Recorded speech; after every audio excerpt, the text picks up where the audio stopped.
Здравейте!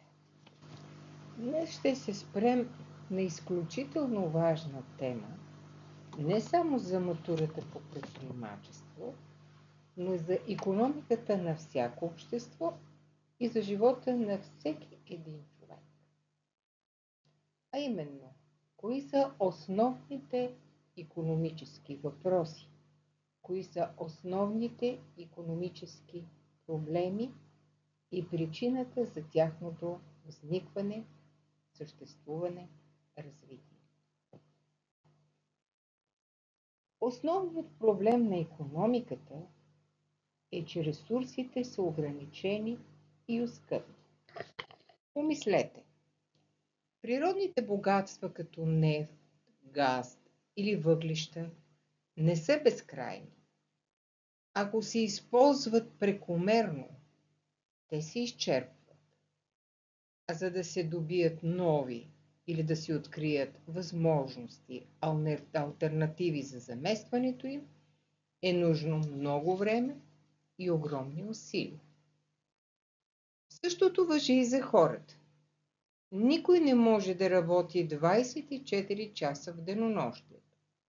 Да, наистина трудът на всеки му носи пари, успехи, но професионалният живот не е единствената цел за човек.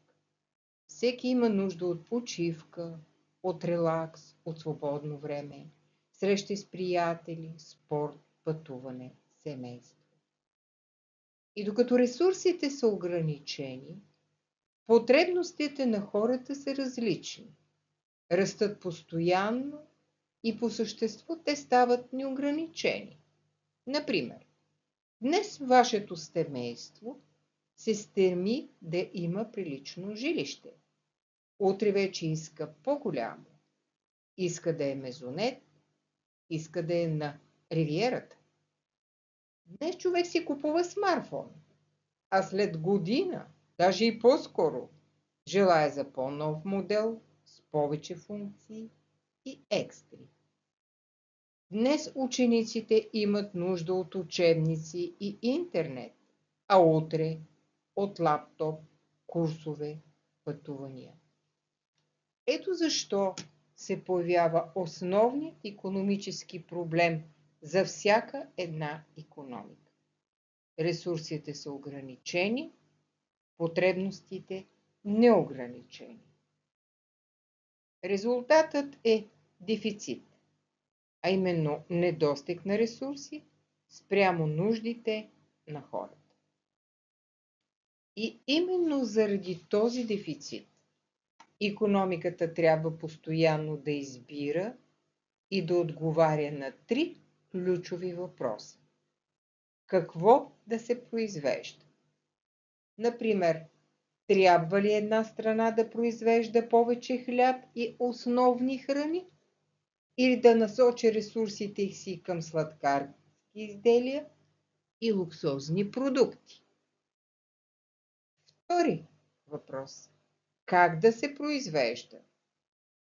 Да се разчита ли повече на ръчен труд?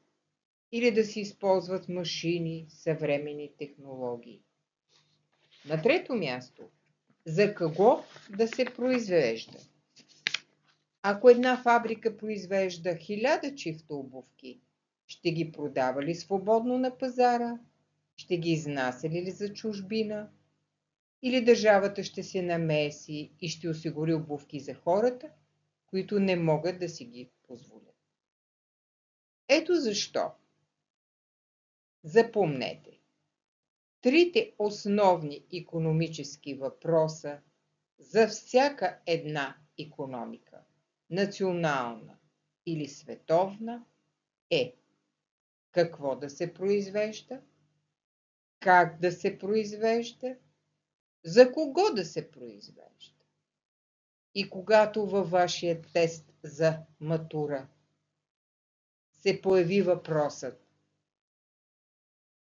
коя е причината за възникване на основните икономически въпроси, отговорът е: ресурсите са оскъдни и ограничени, Потребностите на всеки човек са различни и неограничени. Това поражда проблем, който се нарича дефицит.